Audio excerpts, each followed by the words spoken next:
Well, the so-called roster freeze date has come and gone, and now all that's left is to play the games. Greg, I was sure I was going to be traded before the deadline.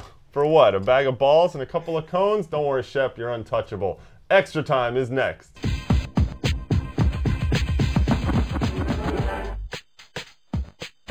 Well, welcome to the show, everybody. Greg Lawless and Shep Messing as always. There are just 6 games left on the docket for every team in MLS. And today we're going to look ahead to the weekend that really could have some very long-term ramifications in the playoff race.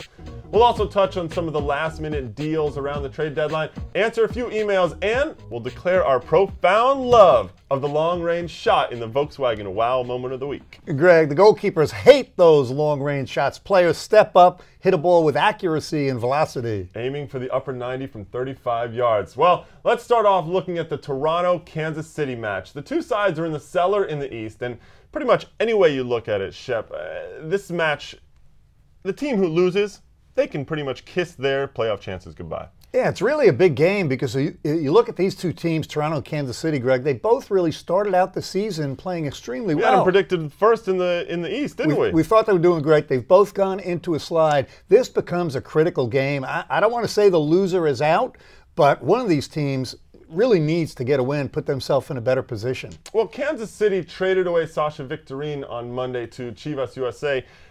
Is this a chance where maybe Kansas City is throwing in the towel a little bit? Yeah, I thought that originally, but having looked back at it, I don't think so. He's been injured for a lot of the season. This is really a deal for next season. They're still focused on trying to make the playoffs. Any chance that Kansas City can get into the playoffs? Yeah, I really do think they can. Right. You know, they have talent. They have not played well. I don't know whether it's chemistry. I don't know whether it's lack of balance, but they still have a shot. Well, I'm not quite as convinced. They would have to win this weekend, and depending on the result, we'll certainly have to take a look at Kurt Onalfo's future in Kansas City because based on what they've done so far, it's been pretty disappointing.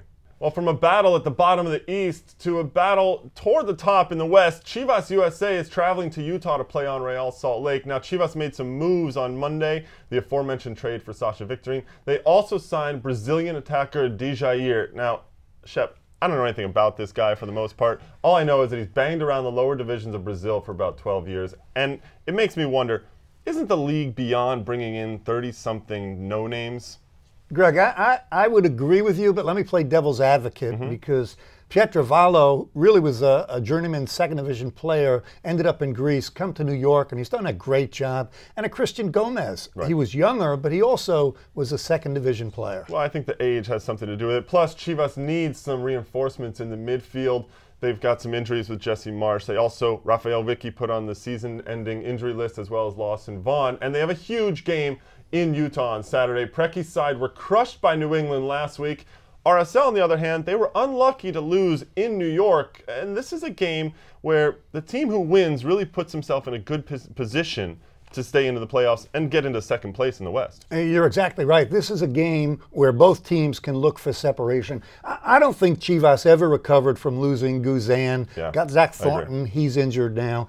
Salt Lake, they should have done better in New York, but I'll tell you what, Greg, this is their last game at the worst field in Major League Soccer. Yeah. They've been dynamite at home. Yeah, Salt Lake will move into their new stadium, and there are going to be some questions, at least on my part, whether they can translate onto the natural grass. They still have the elevation. They're 7-0-5 at home, but on the natural grass, will that change? We caught up with Jason Kreis, head coach for RSL, about the importance of this weekend's game. You know, it feels a bit cliched and a bit overdone, I think, by myself and the rest of the group here in saying that every game is huge. But there's just no other way to put it. This is, for me, this is the biggest game of the season. No question about it. No holds barred. Right behind Chivas are the Colorado Rapids. They're actually tied on points for third place in the West. Now, the Rapids have won 2 games in a row, both of them shutouts, unbelievably, and they seem to have found a lifeline right when it matters most. Now, they have a big test on Saturday when New England comes to town. Is this a Colorado team that's for real now? Greg, my apologies to the Colorado fans, the organization, because I'm loving this guy, Gary Smith. Arsenal scout in 2007. He's come in really strong with this team. He continues to bring Christian Gomez off the bench. And he benched Bunakandul. He's put Preston Burpo in there. You think that was the right move to put Preston Burpo in there? Yeah, I actually do. Bunakandul is a great young kid, but anytime you start talking about Buna time and this and that, give me a break. He's still got to learn. Right. Preston Burpo, 2 shutouts in a row. That's true, and the defense seems to be picking up as well. On the other side, the Revolution have slowly gotten all their weapons back on the field. Steve Ralston in particular, he was the difference in the 4-0 shellacking of Chivas, and Taylor Twellman. The man just keeps on scoring. This is a team that's playing very well. They're still behind Columbus, who's also doing well right now. Can they catch the Crew in the East, do you think? Greg, I think the Revolution can catch them, and I'll tell you why. Stevie Nicol, Paul Mariner, Matt Reese, Parker, Shallinger, it goes on and on. Years, they have the talent. They certainly have the talent. We'll see if they can do it. A lot of it might also depend on Barros Schelotto's injury for the Columbus Crew. If he's hurt for a couple of weeks, that gives a chance for the Revs to catch up. Well, the most intriguing matchup of the upcoming weekend is the Los Angeles DC United game. This is going to be a knockdown, bare-knuckle brawl. Bruce Arena's old team comes out west to face his new team.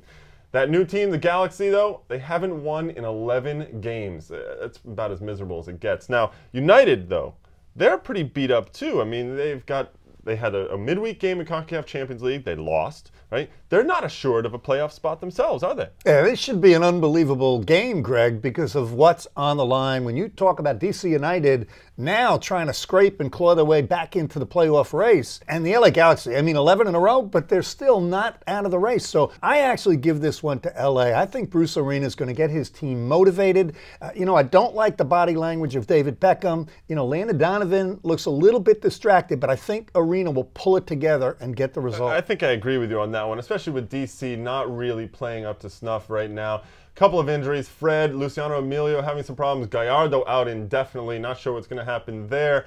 And I think you're right. LA is going to come out and say, this is the one we have to win to get back in. And right away, it's going to be the kind of thing where, DC's missing their difference maker, Gallardo. LA's got all their boys back. Well, again, I think it's about organization and focus and motivation. LA does have the talent. They've got Beckham. They've got Landon Donovan. They have Edson Buttle. If they could defend collectively, I think they could get the result. And if they don't, it's another year of no playoffs for Los Angeles and Mr. Beckham, which isn't good. A couple of other things to watch for this weekend. Chicago, they only have 2 goals in their last 3 games, and John Bush with that horrible, atypical mistake putting the ball into his own net. Is Chicago starting to lag a little bit? Well, first of all, John Bush, part of being a great goalkeeper, and he has been a great goalkeeper, is amnesia. Forget the last game, yes. Get back and play. I think John Bush will do it. The chemistry up front, that's where it hasn't been working. McBride and Blanco really need to get it together. I have full faith in them once they get to the playoffs. That McBride will step it up. New York, a team that's already stepping up. They're 4-1-1 in their last 6 games, and they just added Senegalese striker Makumba Kanji, 23-year-old. He was a sensation with the Atlanta Silverbacks in USL 1. Is he maybe that key piece they need up top to really push for the playoffs? I'm hearing great things about this young Senegalese striker, but he has a little bit of an ankle injury, so don't expect to see him soon. Once he regains fitness, I think he may be the perfect complement for Juan Pablo Angel up top. The guy had 11 goals in the USL so far this season. Lots of speed, lots of size. It'd be interesting to see what he can do, and if New York can keep up their good run of form. Well, we actually caught up with Makumba Kanji just yesterday at practice. Very excited, very excited. I can't wait, to get out the field and show people what I got. It means a lot, USL is a very good league, very physical, and MLS is very technical, so I think that can help combine both things. If you have the physicalness and the technical, you can be a very dangerous player. Now let's dip into the email box. We had a couple of people wondering why we didn't include a player from Kansas City in our segment last week on difference makers. Well, the reason is actually pretty simple, because I didn't think anybody from Kansas City can make a difference for them at this point. Nathan in Topeka, Kansas mentioned that Davy Arnaud is a possible difference maker. He's a great player, Nathan, but he had a wonderful goal this past weekend, but I don't think he's really enough for Kansas City. Although, Shep, earlier today you said they can still make it in the playoffs. We'll agree to disagree. Nathan also had a question. What team has coaches, fans, and players saying, I don't want to see this team in the first round of the playoffs? That's a great question, Nathan. And I'll tell you what, if you're in Major League Soccer in the playoffs, you don't want to face San Jose.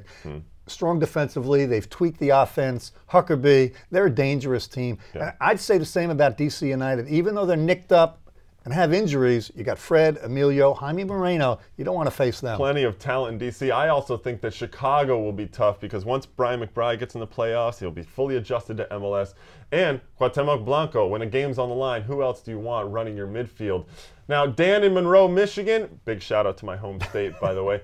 He wonders about the various reports that claim Spanish giants Barcelona are interested in a sister team in Miami. And he asks, does this make Miami a front-runner to get a team in 2011 after being an afterthought to the Canadian cities, St. Louis, and possibly a second team in New York? I have two words. Miami, baby. Yeah. I love it. And I'll tell you why. The demographics in Miami are very different today than they were 10 years ago. 10 years ago, mostly Cuban, Dominican, and today it's really an audience that encompasses South American, Latin American. So I think it's a viable marketplace if you have the right owners. Barcelona could be the right Barcelona, obviously, a terrific brand that MLS would love to have involved. Some other expansion news this week. Ottawa, the capital of Canada, they put in a bid for an expansion, including a 30,000-seat stadium project. And New York, it was mentioned that the New York Mets are interested in maybe building a stadium out in Queens for a second team to be in New York. If you have any questions, you can email us at extratime@mlsnet.com. Don't forget to include your address and your shirt size, because if we use your email on the air, you'll get one of those funky ET t-shirts. In the Volkswagen Wow Moment of the Week, we all hail the long-range blast. It's Kansas City at home against the Galaxy. There they are now. Wow. You cannot strike a ball cleaner with more velocity, more direction than that. Puts it on the right peg.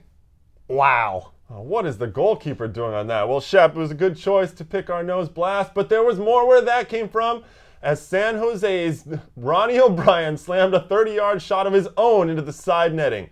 2 for the price of 1 on the Volkswagen Wow Moment of the Week.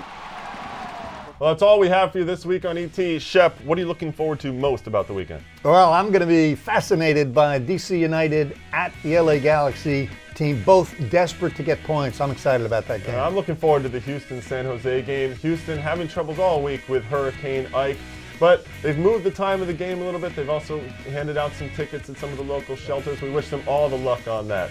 Join us next week for that and more on ET.